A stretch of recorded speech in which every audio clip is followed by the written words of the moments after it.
আজ আপনাদেরকে এমন একটি কোরআনের আমল শিখিয়ে দিব, যে আমল দ্বারা আপনি মুহূর্তেই চালানি জাদু, কুফরি জাদু, জিন জাদুকে আটকে দিতে পারবেন ইনশাল্লাহ ইনশাল্লাহ। আসসালামু আলাইকুম রহমতুল্লাহ।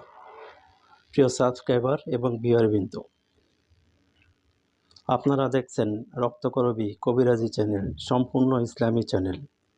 যারা আমার চ্যানেলে নতুন, দয়া করে একটি লাইক এবং সাবস্ক্রাইব করবেন, আর ভিডিও যদি ভালো লাগে একটি লাইক দিবেন। না লাগলে তো কোনো কথাই নেই, দেখতে দেখতে হয়তো একদিন ভালো লাগবে। চলুন মূল পর্বে চলে যাই।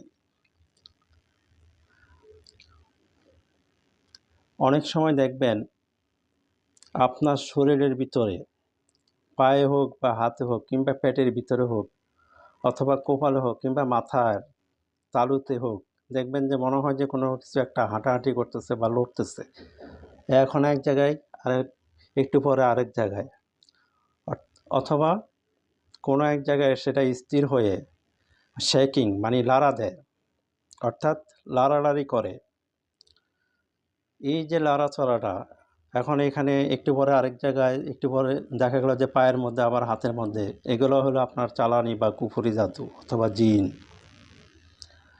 আপনি যদি, জানি না কে কোন ধর্মের দেখতেছেন, যারা মুসলমান ধর্মে আছেন তাদের উদ্দেশ্যে বলতেছি, সূরা নিসার একটি আয়াতের মধ্যে লেখা আছে যে শয়তানের শয়তানি বড়ই দুর্বল। আসলেই তাই। আল্লাহর পবিত্র কোরআনের কাছে কুফরি বলেন, চালানি বলেন, এগুলো আসলে কোনো কিছুই না। কিছু কিছু মুসলমান কবিরাজরা এগুলো করে, কিন্তু অন্য ধর্মের লোকেরা এই কাজগুলো করে। তবে আপনার চিন্তার কোনো কারণ নাই। আপনি যদি একজন মুসলিম হন, দুনিয়ার কেউ আপনার কোনো ক্ষতি করতে পারবে না। আল্লাহ আপনাকে হেদায়েত করবে, আল্লাহ আপনাকে রহমত করবে। তবে আপনাকে একটু আল্লাহর নিয়ম কানুনগুলো মানতে হবে এবং নামাজ কালাম পড়তে হবে। আপনি এই চালানি এবং কুফরি কিভাবে আটকাইবেন? যখন কেউ কারো উপরে চালান দেয়, কোনো কবিরাজ বা তান্ত্রিক যখন একজন রোগীর উপরে চালান দেয়, তখন কিন্তু সেটা বোঝা যায়। আপনি ওই মুহূর্তে এটাকে বন্ধ করে দিতে পারবেন, অর্থাৎ ওটার কার্যকারিতা ক্ষমতা আপনি নষ্ট করে দিতে পারবেন। ওইটার ওই মুহূর্ত থেকে আর কাজ করবে না। মানে ওই যে একটা আছে না, মানে কথা বলে না যে মুভ মানে ফিরে যাও, বা গো ব্যাক যেটাকে বলে, ফিরে যাও। যদি ওটা ফিরে যাবে না, ফিরে যাওয়ার এটা পরবর্তী পদক্ষেপ আছে, কিন্তু আপনাকে ওই মুহূর্তে ওটা আপনি বন্ধ করে দিতে পারবেন। মানে ওর কার্যকর, মানে ওর যে ক্ষমতা, ওই ক্ষমতাটা আপনি নষ্ট করে দিতে পারবেন ওই মুহূর্ত থেকে। কোনো কাজ করবে না। কিভাবে করবেন? যখন দেখবেন যে আপনার শরীরে কোনো কিছু লড়াচড়া করতেছে, এক জায়গা থেকে এক জায়গায় হাঁটাহাঁটি করতেছে, আপনি পড়বেন, আগে অজু করে নেবেন। অজু করে নিয়ে জায়নামাজে বসবেন, দোয়া ইউনুস পড়বেন, বিসমিল্লাহির রহমানির রহিম, লা ইলাহা ইল্লা আনতা সুবহানাকা ইন্নী কুনতু মিনাজ জালিমিন। আর ইউনুস নবীর এই দোয়া সম্বন্ধে আমরা কম বেশি সবাই জানি। মাছের পেটে থাকতে ইউনুস নবী আল্লাহ পাকের কাছে দোয়া করছিলেন, এই দোয়ার বরকতে মাছ সহ্য করতে না পারে বমি করে দিচ্ছেন, এটা আমরা সবাই জানি। ঠিক এইভাবেই আপনি দোয়া ইউনুস পড়বেন ১০০ বার। ১০০ বার পড়ার পর যে জায়গায় আপনার শেকিং বা লাড়াচাড়া করে, মানে ওই কুফরি বা চালানিটা যেখানে আপনার রানের মধ্যে হোক, হাতে হোক, পায়ে হোক, যেখানে লাড়াচাড়া করে, ১০০ বার পরে ৩টা বা ৭টা ফু দিবেন। যদি সম্ভব হয় একবার পরে একবার ফু দিবেন, তবে এটা একটু কষ্টকর হয়ে যায়। আপনি ১০০ বার পরে ৩ বার বা ৭ বার ওই জায়গাটার মধ্যে ফু দিবেন, ফু লাগাই দিবেন ৩টা বা ৭টা। ঠিক ওই মুহূর্ত থেকে ওইটার ক্ষমতা ওইখানেই শেষ, সে আর অগ্রসর হতে পারবে না। ঠিক আছে? তার আর ওর ক্ষমতা নাই। আপনি একবার কইরা দেখেন, পরে আমাকে কমেন্টে জানায়েন।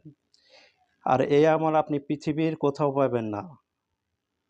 প্রশ্ন করতে পারেন আপনি কোথায় পাইছেন? আমি পাইছি অন্যভাবে, সেটা বলা যাবে না।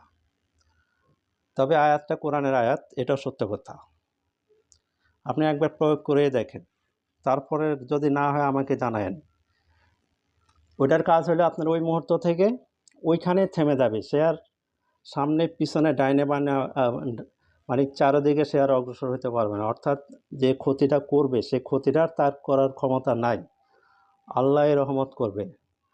তবে এটা পরবর্তী কাটানোর জন্য আপনাকে অন্য ব্যবস্থা নিতে হবে। ও কিন্তু ওইখানেই থেকে যাব, এমন না যে একবারে ধ্বংস হয়ে গেছে, তা না, কিন্তু ওর কার্যক্ষমতা নষ্ট হয়ে গেছে। ধ্বংস করার জন্য আপনি আমার পরবর্তী ভিডিও দেখেন, ঠিক আছে? আরেকটা কাজ করতে পারেন এর সাথে, আপনি 100 বার তো 100 বার আপনি দোয়া ইউনুস পড়লেন, লা ইলাহা ইল্লা আনতা সুবহানাকা ইন্নী কুনতু মিনাজ জালিমিন, এটা 100 বার পরে ফু দিলেন। পরবর্তী টাইমে আরেকটা কাজ করবেন, ওই মুহূর্তেই মানে শরীরে ওযু থাকা অবস্থায় আপনি সূরা পড়বেন, সূরা ইয়াসিনের 2টা আয়াত পড়বেন এর সাথে, 8 নম্বর এবং 9 নম্বর আয়াত। ইন্না জাআলনা ফিহি আনাকিহি আগলালান ফাহিলাল আসকানি ফাহুম মুকমাহুন ওয়া জাআলনা মিন বাইনি আইদিহিম সাদ্দান ওয়া মিন খালফিহিম সাদ্দান ফাগশাইনাহুম ফাহুম লা ইউবসিরুন। এটা আপনি 41 বার পড়বেন। 41 বার পড়ে সামনে আগে একটু পানি নিয়ে নেবেন, ওই পানির মধ্যে ফু দিবেন, ফু দিয়ে এবং আপনার শরীরে ফু দিবেন। 41 বার পড়ার পর পানিতে 3টা ফু দিবেন, আপনার শরীরে 3টা ফু দিবেন। সম্ভব হলে 41 বার পরে 41টাই ফু দিবেন, আর না হলে 3 বার 3 বার, অর্থাৎ পানিতে 3 বার, আপনার শরীরে 3 বার ফু দিবেন। ওইখান থেকে একটু পানি খাবেন, ইনশাল্লাহ এটা আরও একটু পুক্তা হবে, মানে স্ট্রং হবে। ওর বাপের ক্ষমতা নাই আপনার ক্ষতি করে, চ্যালেঞ্জ করলাম আমি। আপনারা এই আমলটা করে দেখেন, যারা এই আমল করবেন অবশ্যই আমার কাছ থেকে অনুমতি নেবেন আর কমেন্টে নাম লিখে দেবেন। আর কেউ কোরআন নিয়ে বাদে কোনো মন্তব্য করবেন না, যাদের বিশ্বাস আছে তারা করবেন, আর যাদের বিশ্বাস নাই তারা 1000 মাইল দূরে থাকেন। আর এই যে দোয়া ইউনুসটা আপনি প্রতি ফজরের নামাজের পরে, অর্থাৎ আপনাকে প্রতি নামাজের পরে পড়তে হবে 100 বার করে, তাহলে এটা আপনার কার্যকারী ক্ষমতাটা বৃদ্ধি পাবে। তো আমার মূলত আজকের বিষয় ছিল এই যে আপনার চালানি জাদু, কুফরি জাদু, জিন জাদু ওই মুহূর্তে কীভাবে আটকানো যায়। আমি প্রতিনিয়ত আপনাদের দোয়া গবেষণা করতে থাকি কোন আয়াতের কী কাজ, ঠিক আছে? আপনারা আমার জন্য দোয়া করবেন, আমি আপনাদের জন্য দোয়া করব। আর আপনাদের যে কোনো ব্যক্তিগত সমস্যা চাইলে স্ক্রিনে দেওয়া নাম্বার বা ইমেতে যোগাযোগ করতে পারেন। আর আমি একটা কথা বলি, আমি কিন্তু কোনো তান্ত্রিক না। তান্ত্রিকরা হচ্ছে দুনিয়ার কুফরিগারে, আমি কোনো কুফরি করি না। আমার কাজ হলো হাদিস কোরআন নিয়ে, বাজে কোনো মন্তব্য করবেন না, ঠিক আছে? আর আপনার ব্যক্তিগত সমস্যায়, যেমন স্বামী স্ত্রীতে সমস্যা, পারিবারিক সমস্যা, তারপরে যে সমস্ত মেয়েদের বিয়ে শাদী হয় না, মেয়েদের শরীর থেকে আশিক জিন ছাড়ানো, জাদুবান কুফরি কাটানো, এ সমস্ত সমস্যা আমি কন্টাক্টে কাজ করে থাকি। আপনারা চাইলে স্ক্রিনে দেওয়া নাম্বার বা ইমোতে যোগাযোগ করতে পারেন, তবে হোয়াটসঅ্যাপে বা ইমোতে মেসেজ করবেন, বারবার কল দেবেন না।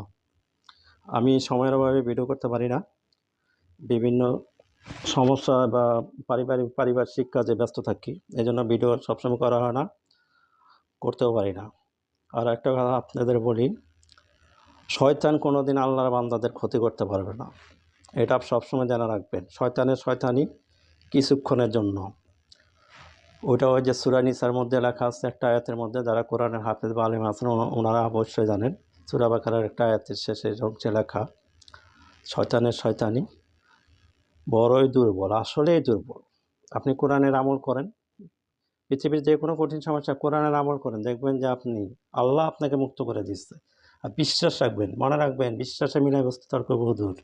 কোনো তর্কে যাবেন না আল্লাহর কালাম নিয়ে, বিশ্বাস করে আপনি কাজ করেন, দেখেন বিশ্বাসে আপনার অর্ধেক কাজ হয়ে যায় ইনশাল্লাহ। আজকের ভিডিও এই পর্যন্ত, ভালো লাগলে লাইক এবং সাবস্ক্রাইব করবেন। ভালো থাকেন, আল্লাহ হাফেজ, আসসালামু আলাইকুম ওয়া রাহমাতুল্লাহি ওয়া বারাকাতুহু।